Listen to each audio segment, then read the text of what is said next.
Muy bien. Ahora nos toca conversar con el capitán José Cohen, un exoficial de la inteligencia cubana que desertó en 1994 y se asegura que entregó a la contrainteligencia estadounidense información sensitiva sobre códigos encriptados.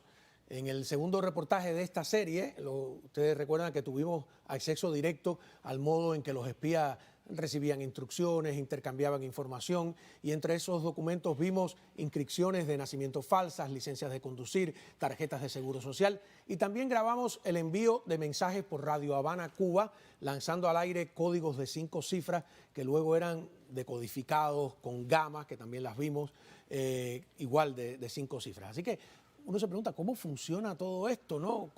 Y cómo estaría funcionando hoy en día en la era del Internet y de los teléfonos inteligentes o de la inteligencia artificial. Así que les presento y le agradezco que esté con nosotros al capitán José Cohen. Bienvenido, muchas gracias. Bueno, gracias a ti, Juan Manuel.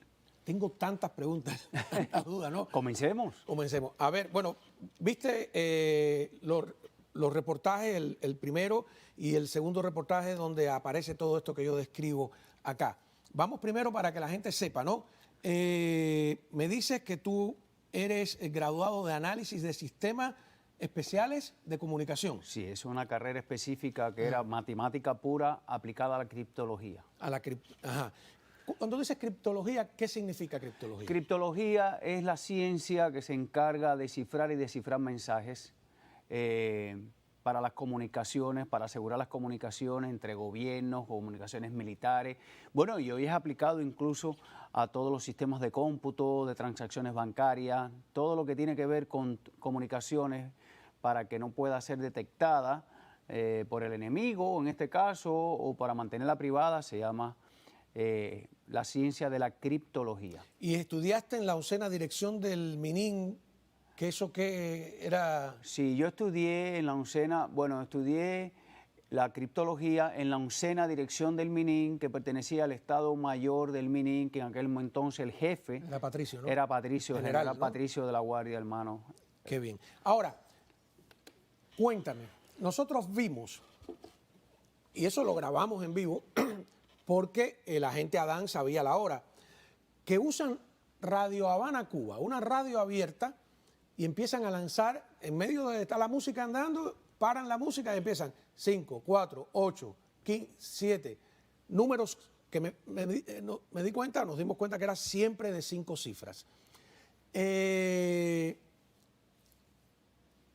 qué usan una radio abierta que puede oír todo el mundo? Bueno, porque el mensaje que se transmite está completamente codificado. No importa que tú lo escuches. De hecho, una de las cosas que se hacía en Cuba era interceptar estas comunicaciones, ¿verdad?, para tratar de descifrarlas, para tratar de decodificarlas. Entonces, la mejor manera, la más económica además, para transmitir y comunicarte con un agente o con alguien que tú quieras mantener comunicación es abiertamente. Yo te mando a ti desde Cuba una serie de letras. En realidad esos números son letras que después con una clave que tú tienes en tu casa, en tu poder, tú puedes descifrar el mensaje. Ajá, que esos son las gamas que vimos aquí. Sí, las que claves, tienen, sí. Pero yo vi que él tiene unas gamas para él, unas color rojo y otras color negro, ¿no? Y que eran para ser usadas indistintamente.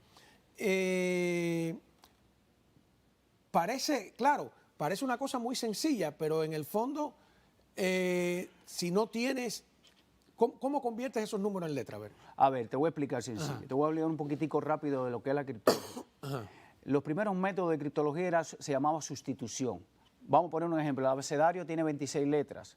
Y yo decía que la A iba a ser la L, la B iba a ser la T. Y yo decidía, la persona que iba a encriptar, decidía cómo sustituir cada letra. Si yo te digo que la A es la T y la N es la P, cuando yo te mande el Ana, y yo escriba Ana y te sustituya esas 3 letras, pues definitivamente tú no puedes leer el mensaje a menos que tú sepas que yo estoy sustituyendo una letra por otra. ¿Estamos entendiendo? Clarísimo, ¿no? eso está clarísimo. Eso está claro. Hay otra cosa que se llamaba transposición. Te estoy hablando de las cosas más remotas. La transposición es que yo escriba el texto claro, el texto, la carta que te voy a escribir sin espacio, en una matriz, por ejemplo, de 6 por 6, cuadrito 6, 6, y yo escriba, y después que termine de escribir, y te mande eso, pero tú tienes el código para ponerlo correctamente. Claro. ¿Estamos de acuerdo? Sí, claro. ¿No? Los griegos, los romanos en el imperio tenían que había un doble mensaje, ¿no? Sí. En los papiros, claro. Ajá. Y dentro estaba el verdadero mensaje, etcétera. Correcto. Pero ¿por qué 5 cifras? Bueno, 5 cifras es para romper el tamaño de una palabra. Por ejemplo, cuando a mí me tocaba tratar de descifrar, lo que hacíamos nosotros era tratar de buscar letras repetidas, ¿verdad? En el abecedario, no sé si tú sabes que la letra E es la más común, y si yo veía una T que se repetía muchas veces, probablemente fuera una E, pero si yo te mantengo, lo de 5 puede ser 4, pudieron haber sido 3, pudieron haber hecho 10. Pero nunca con números complejos, ¿no? Nunca ponen un 22, un 45. Depende de lo que acordemos. ¿Sí? Sí, puede ser. Eso yo lo complico tanto como yo quisiera. De hecho, yo puedo hacer sustitución, transposición y una gama aleatoria, que es lo más sofisticado que hay, y yo te puedo cifrar un mensaje, por ejemplo, completo con una gama sin repetición. O sea, yo puedo escribir un mensaje completo, date cuenta, para que tengas una idea, 26 letras y 10 números.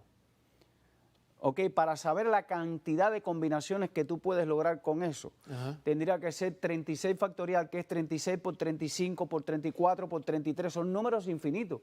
No hay computadora hoy en día. Mira, yo creo que el criptoanálisis, no la criptocomposición.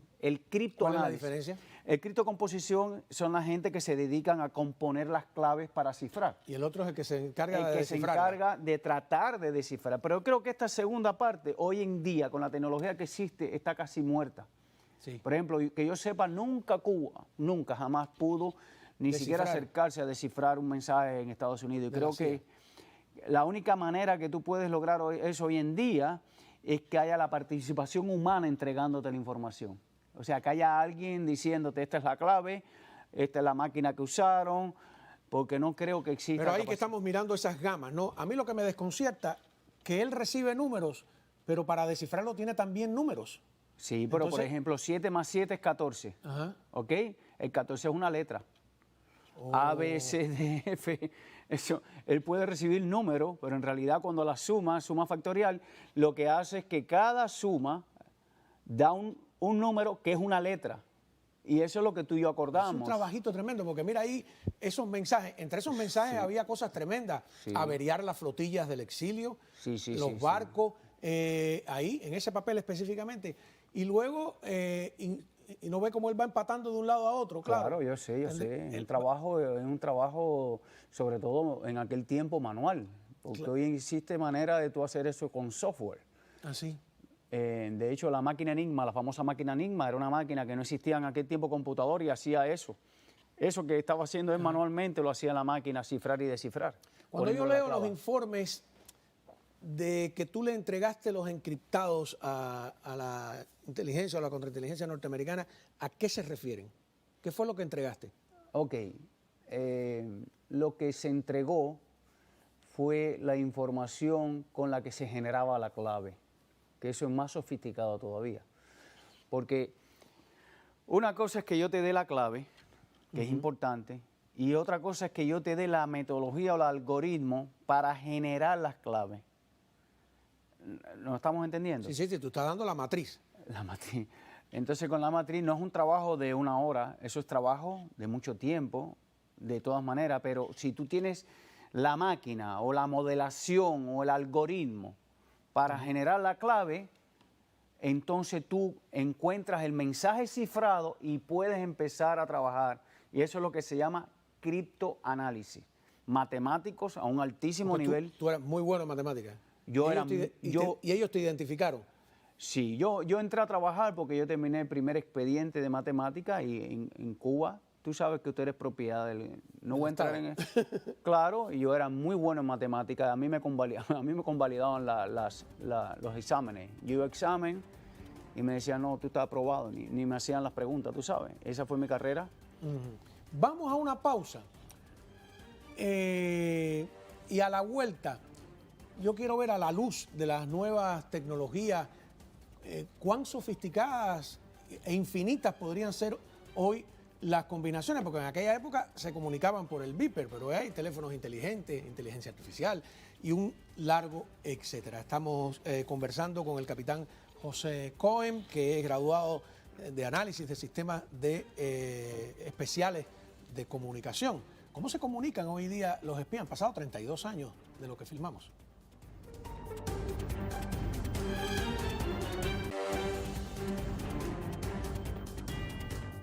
Continuamos hablando con el ex capitán de la inteligencia cubana, José Cohen, especialista en criptología, y tratando de ver, José, todo esto que es del año 92. Tú sabes que cuando yo grabé esto, entendí por qué el Che en el diario se pasa la vida anotando. Hoy escuché Radio Habana Cuba. Y yo decía, Radio Habana Cuba no tenía una programación ni muy política. La comunicación. Ajá, claro, en realidad era que le estaban transmitiendo instrucciones desde Cuba todo el tiempo. O sea que ahí tienes una prueba de que el Che estaba manipulado directamente desde La Habana, ¿no? Para todas las disquisiciones que hay. Pero vimos también documentación falsa, inscripción de nacimiento falsa, Social Security falso a nombre de una persona, vimos también una licencia de conducir. Esto, yo sé que no era tu área, pero ¿serán nombres reales? ¿Son muertos? ¿Crean una identidad o tienen gente dentro de las instituciones? Tienen gente dentro de las instituciones. Qué horror. Pero hay otra cosa importante. Cuando un agente en Estados Unidos visitaba Cuba, no era atendido solamente por el departamento que lo manejaba, sino que era entrevistado por los oficiales de los diferentes departamentos. Y uno de los departamentos era ilegales, que era M5. Y esa gente se dedicaban a sentarse contigo. Ilegal es el que está con una identidad falsa. Bueno, se le llamaba ilegal, pero ellos se dedicaban a todo este tipo de cosas. No solamente no solamente preparar agentes ilegales, sino para toda la documentación que manipulaban. Entonces te preguntaban, por ejemplo, Juan Manuel, dime cómo se consigue la licencia de conducción en Florida. Y tú le describías, mira, aquí se hace este procedimiento y tienes que llenar este papel y todo. Dime cómo se consigue el pasaporte. ¿Y dónde? ¿Y quién lo edita? ¿Quién lo emite? ¿Cómo se hace? ¿Y qué tiempo demora? Esa es información que aparentemente a la vista de cualquier persona es insignificante, pero que era estudiada por todos ellos, porque después que ellos tenían identificado todo eso, entonces identificaban los lugares para penetrar. Y decían, a nosotros nos interesa tener un hombre... Tener a alguien como Mariano Fajet en inmigración. Evidentemente. Alguien en la oficina de licencias de conducir. Hoy en día tú no puedes cambiarle una foto a un pasaporte y salir ileso. Todo es detectable. O sea, tienes que tener a alguien que tenga la foto y que te pone el documento original, porque todos eso parecen documentos originales. Original. Hoy en día no existe posibilidad de falsificar eso. Ajá. Hoy en día, estamos hablando de una época en que, ¿cómo hacían? Si quería el oficial de inteligencia, que hay que diferenciar eso, un oficial de inteligencia es otro nivel, que no es un agente, él atiende a los agentes. Si quería comunicarse con un agente, era a través del beeper. Pero hoy están los teléfonos inteligentes, está WhatsApp, está el Internet. Yo todos los días me pregunto, digo, ¿se la ponen más fácil a los espías o a los contraespías? No, se la ponen más fácil a los espías. Más fácil a los espías. Hoy en día es extremadamente complicado, porque incluso yo me puedo comunicar contigo por WhatsApp, pero el WhatsApp de por sí está cifrado. O sea, de lado a lado hay muchos sistemas de mensajería que si tú lo captas en el éter no sabes lo que estás diciendo. No hay manera de descifrarlo. ¿Entiendes lo que te quiero decir? Sí, como... Yo te digo, hola Juan Manuel, pero no quiere decir que si tú coges la señal, sepa que yo te estoy diciendo, hola Juan Manuel. Hay sistemas como Signal, por ejemplo, y otros sistemas que automáticamente cifran en el éter. O sea, tú le estás poniendo ellos promueven eso. Ellos promueven porque la seguridad y la privacidad. Hay quien duda dice que al final todo se sabe, todo lo que escribas en tu teléfono, en las redes... Bueno, todo se sabe porque actúa el ser humano. Y entonces el FBI, por supuesto, y la Agencia de Seguridad Nacional, la CIA, puede tener personas dentro de estas instituciones. O sea, y pueden tener acceso a esas claves. Y a lo mejor por una orden de un juez, yo tengo que tener acceso a la comunicación de Juan Manuel con Pepe, porque el juez lo ordenó y la compañía que hace ese tipo de trabajo pues está obligado a darlo.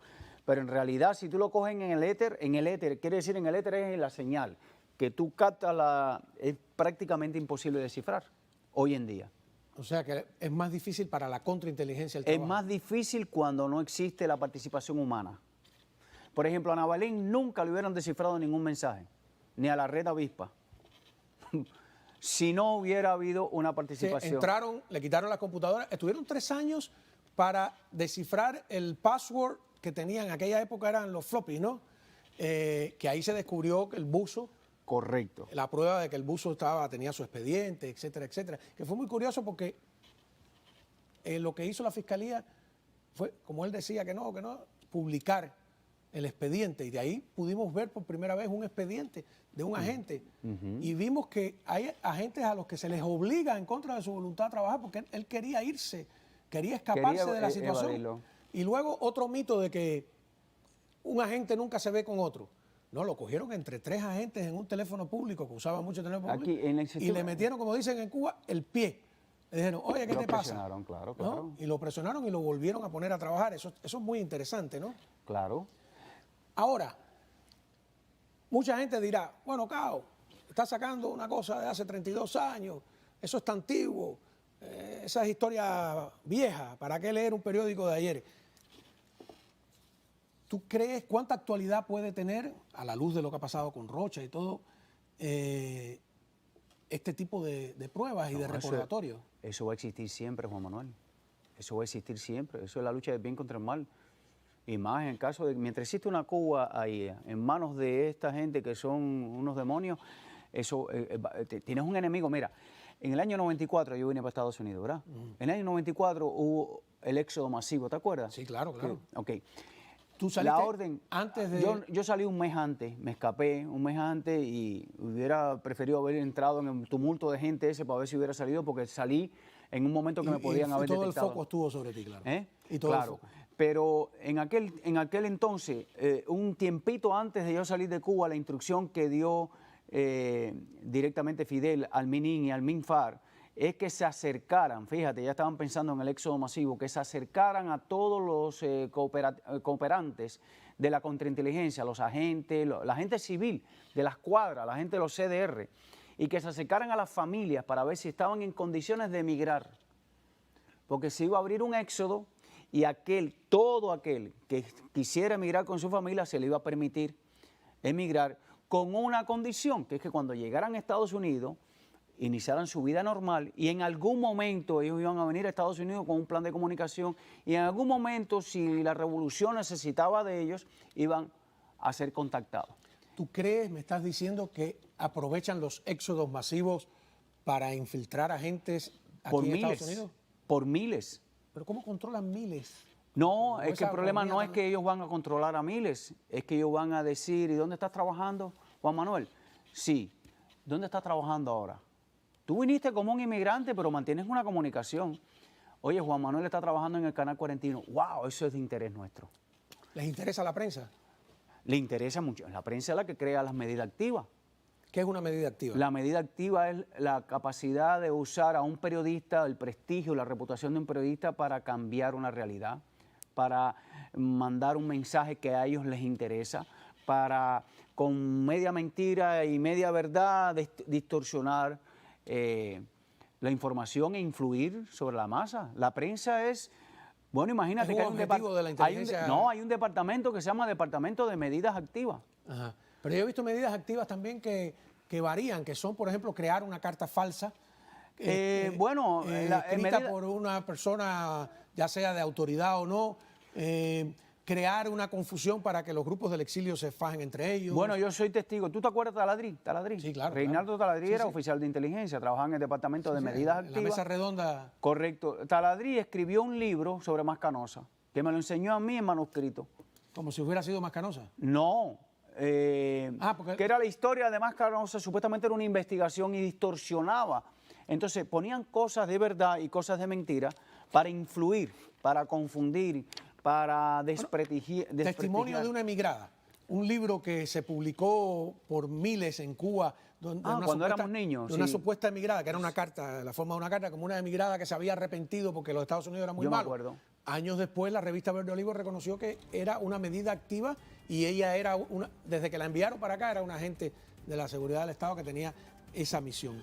Te agradezco vamos a ver si de aquí a que, bueno, tenemos oportunidad de conversar más sobre, porque todavía quedan varios reportajes, pero usted no se vaya, porque vamos a ver qué nuevas revelaciones tendremos para mañana. Ya usted verá.